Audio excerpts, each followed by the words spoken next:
Hi, good morning. It's Gene from the maverickstar Observatory, guys. I just thought I'd do a little blog just to let you know what we're doing here at the Observatory during these times of lockdown. Obviously, one thing it does, time on your hands to have thoughts about different things, and as you can imagine, myself with my overactive imagination can come up with some pretty wild out the box thoughts, and I'll share a few with you.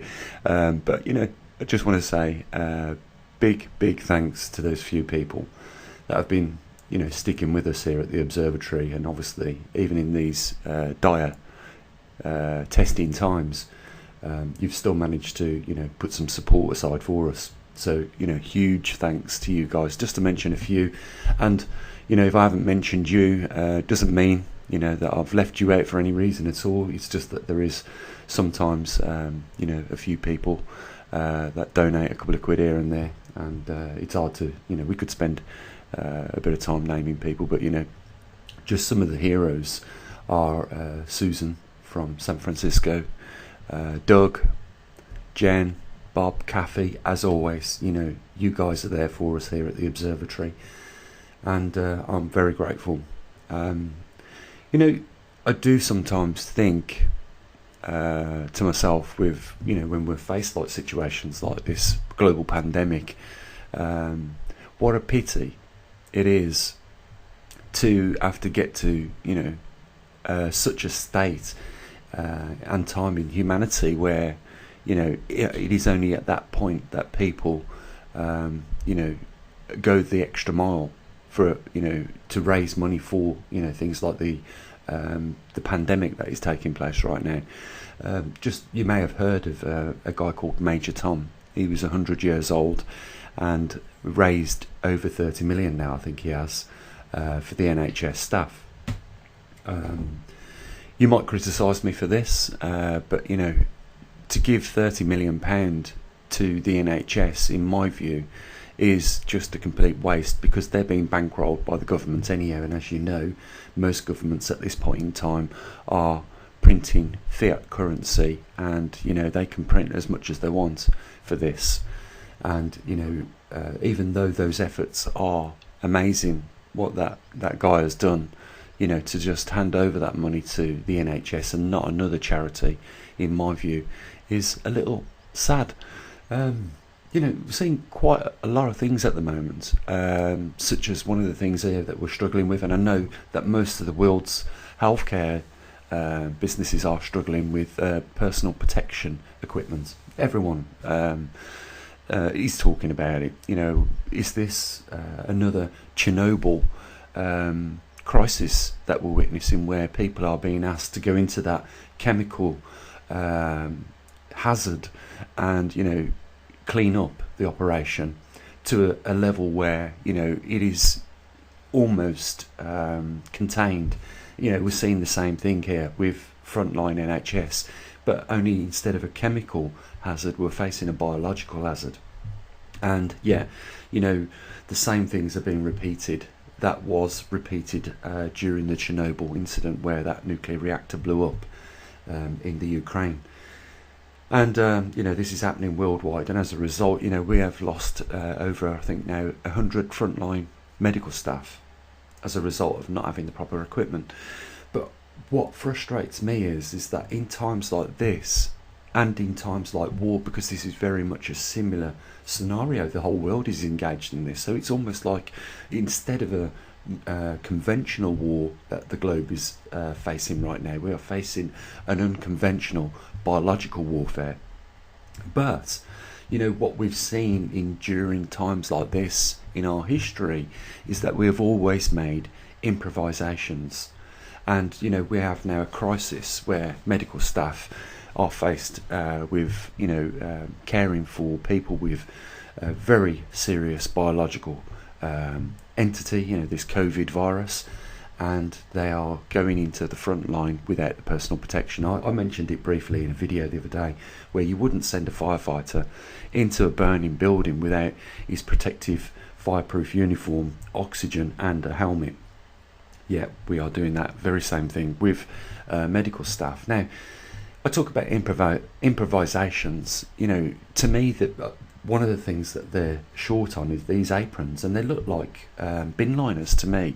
And I'm pretty sure a bin liner could do a similar job, even if it had to be modified a little bit. If you imagine just poking a hole in the top for your head to come out, and then a couple of holes either side of the bag you could put your arms through, I'm sure that it would be better than nothing.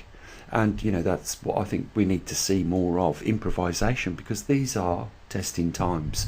And if there isn't personal protection gear, and you are going to go onto the front line in these hospitals, in these environments, then I always say this: a little of something is completely much better than nothing of something. So at the moment there are plenty of these things in shops right now. There are lots of bin bags of all different various shapes and sizes, and I'm pretty sure that a couple of your buddies could, with you, gaffer tape a few of these together and give you a little bit of protection. And I think that that's what needs to be done. If you have got to go onto that front line, you have got to make some improvisations. Listen, we have seen this repeated in our history, and one thing that humanity is very good at is making improvisations to get a specific job done.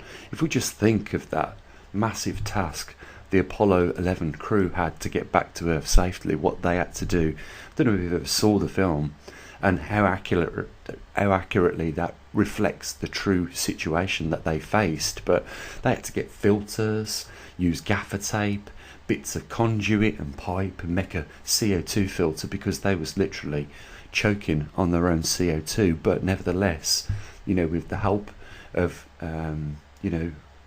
NASA, all working the problem, they managed to pull it off. It was an improvisation that saved those guys' lives, and that's what we need to do, I think, in times like this, is make improvisations. Use a little bit of common sense, and we can get through it. I just heard on the news, just changing the subject a little bit, that crude oil has hit negative, and this has only happened ever once. This is the only time, in fact, I think, that from what I've heard, it has happened. And that means that crude oil companies are paying their suppliers now to take the crude oil off them, which I find. But why don't they just stop pumping it out of the ground? Is it impossible, once you start to draw it out of the ground, to just shut it down for a bit? Another thing, I know that was just one thing, but it's obviously going to have a global impact on oil prices, because oil is a commodity. I think you guys understand that. We've got different kinds of commodity, as well as money. Obviously, you've got, as you may know, oil is a commodity, gold is a commodity, drugs, I know most of us wouldn't class as a commodity, but drugs are in the sums of the billions of pounds as well, and therefore they can be leveraged as a commodity or something to exchange.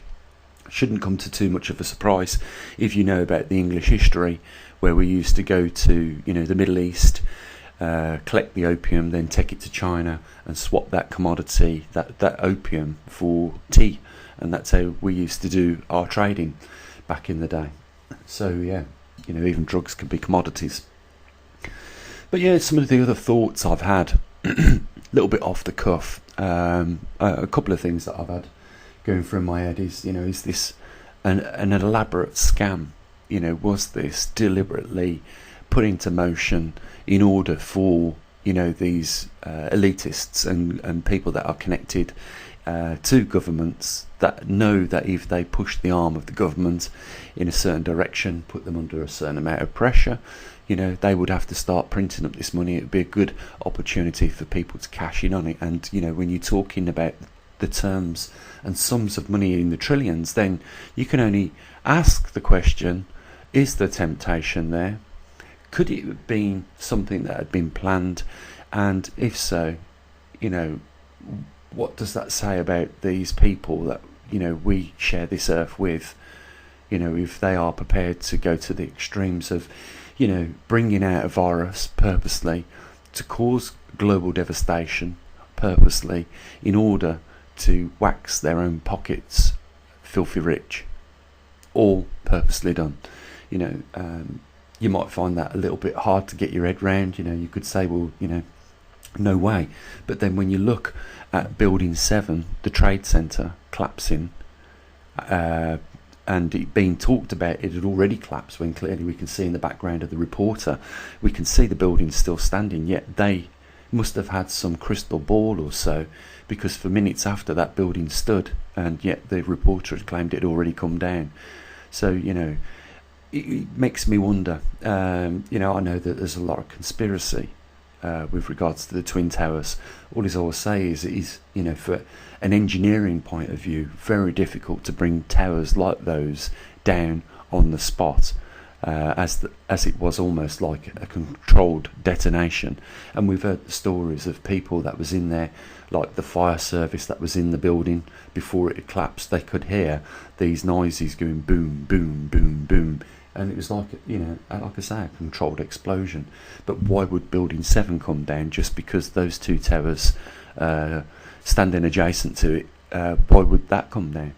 And, you know, how would the reporter know that such a thing was going to happen before it did? How could you even predict that? Again, you know, we found the passports of these terrorists that were supposedly crashing planes into these buildings. You know, and we all saw, you know, the massive fireball and huge intensity of heat come out of the building when it hit the building, and yet the people that were on board, the terrorists was on board, their passports survived pretty much intact. What are the chances of that? You know, I do believe one of the possibilities could be that you know, all this has been staged just so that some people can you know, wax the pockets rich, as I say. You know, so I mean, I don't know what your opinions are on this, but you know, as a result, if that is the case, what they've done is they've killed the weakest of the population. The majority of these people are elderly, and you know, they have served their countries and retired, and they were entitled to having a retirement, you know, and obviously that has been stolen off them. And we've seen this, you know, this is a common thing. This is you know, just a small minority of people demonstrating this behaviour. You know, this is exactly what the Bible talks about: wickedness and corruptness at these times being very fertile, being widespread, and as a result, you know, these great tribulations come about, you know, to reduce the numbers. And sadly, you know, some of these of the numbers are, you know, gentle, good human beings. It's a tragedy. You know, I think we're looking at now nearly 200,000 people globally that have already died from this, and we're still going to see that number again repeated itself. I did say that we would see, you know, at the beginning of all this, over 1 million people die with the algorithms we were running on the pandemic. Obviously, government strategies now have changed to incorporate almost a global lockdown, so that will have effect on the short-term death rate, or the R0. And you know, I've already explained as well that, you know, the government in this country are only recording half the numbers because they're not including those that are dying in healthcare, care homes and things like that, and other places. The only ones that they record are the ones that go through the NHS. So, you know, it's an inaccurate number, and it's very hard to get an accurate number at short term because the death certificates have to be produced, and that can be a week or two in the process, and maybe even longer as a result of, you know, the amount of people that are dying with COVID virus. But yeah, another scenario I had is that, you know, I talk about, you know, we are not alone in this universe, and you know, I've had a personal experience, and I really am glad I had that personal experience with my father. We were standing in the back garden, we saw an object that come very close to us. Some of you may have recorded some of these crop circles that have been laid down in the ground. Well, you will have seen probably some of the videos on YouTube where these are like orbs.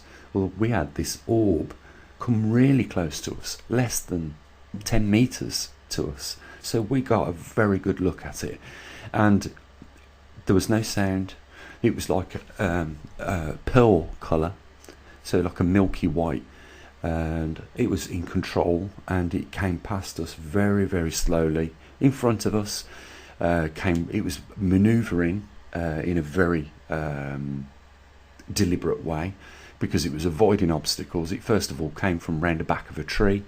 It was about, I don't know, 2 meters, 3 meters maximum height, about 9 foot, and then slowly went up over the roof of the building, and that was the last we saw of it. But we don't know, do we, guys, whether what has been released is something that has been purposely done, not by humans but by others.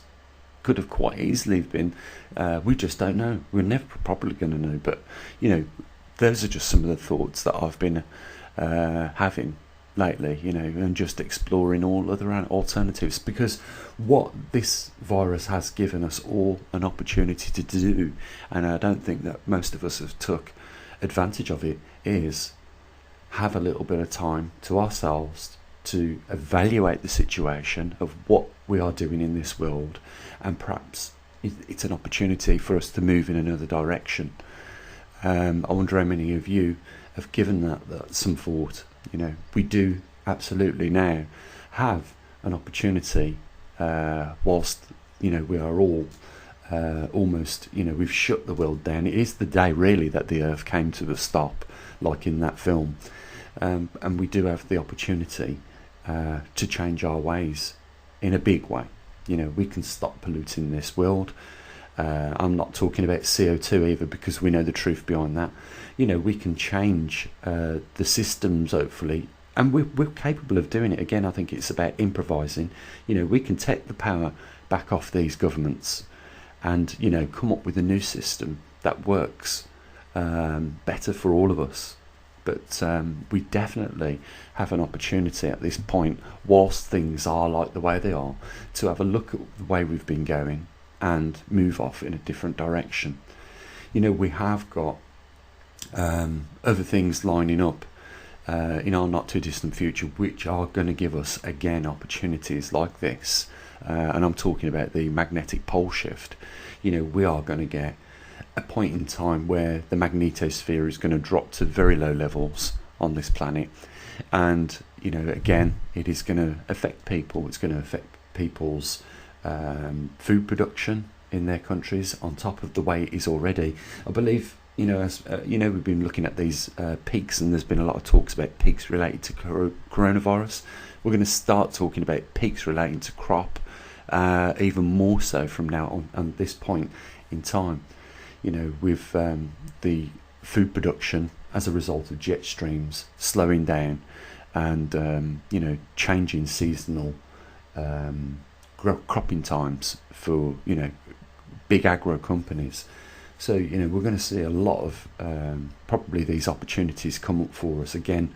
I believe that the universal consciousness is going to give us an opportunity, and as many as them as we need, in order to make those right changes. So I just hope I've given you a bit of food for thought. Just briefly, I've got a few things going on over the next few days. I'm still waiting for that 3D printer filament so I can get the muon cases all put together. And if you are in Brazil, drop me a line, and we'll set you up with a muon detector and a magnetometer, and we can collect that data. It's really frustrating. Sometimes it's easy to locate this equipment, and then sometimes it's very difficult. Well, I feel like we're back in the time where we was trying to get a location in Russia somewhere for one of our magnetometers, and then we tried India, and even after sending one out to India, we lost communication from that guy. Probably being worn round an elephant as a bracelet at this moment in time, somewhere in India. But nevertheless, it is what it is. And even though we're facing this pandemic, we're still trying to do what we can here at the Observatory to keep things going and keep the data coming in. And that really is it. If you're waiting for one of your Clydra generators that I've as I said, build for you, Yesterday we had the motors come, so we can go ahead with those. I should have them finished later on in the day, around about 2 or 3 o'clock. And if there's time still, I'll get them out in the post to you. You should get them over the next week and a half, so to speak. So at least we've got something else to get on with here at the observatory whilst we wait for other things. We might have the filament arrive today, and if that's the case, we'll get the printer going straight away and get those prototype boxes built and get the muon detectors inserted in there and get them. Hopefully someone may come up today and say, well, we'll have one for you here in Brazil. Other than that, guys, the observatory still needs to be funded. I would really like to hope that most of you would think it's a worthwhile observatory that we've got here, and we are covering one of the rarest anomalies in human history that is really going unnoticed by the mainstream media, and will do even more so now, because the topic that seems to be taking the highlights right now is the COVID virus. So but you put that on the side. The last time a pandemic come along was probably not even 100 years ago. Before that, not even 100 years ago. Well, to put it into perspective, the last time we had a completed magnetic reversal on this planet was 780,000 years ago. That puts this anomaly into context, I think, and that's what we are solely do here at the observatory, is monitor the pole migration and anything to do with that, as well as a few other anomalies. I mean, we cover the solar cycles. We've got live solar data on this website, live cosmic ray data from other observatories. You can check where the volcanoes are erupting on this Earth at any given time. Earthquakes are the same. We've got sea ice extent, global weather, space maps, space weather, you name it. We've dedicated a lot of anomalies to the website, and you can get that first-hand information at any one point in time. So okay, guys, I'll leave it here. Hope you've enjoyed some of the thoughts I've shared with you, and I'll just mention, as I do, the link down there in the description if you want to support. It's there. Use the PayPal, and guys, it's not mandatory, but it's not just COVID virus that needs to be a charitable and funded event. There is other things. Just remember that. Okay, you have a great day. As always, bye for now.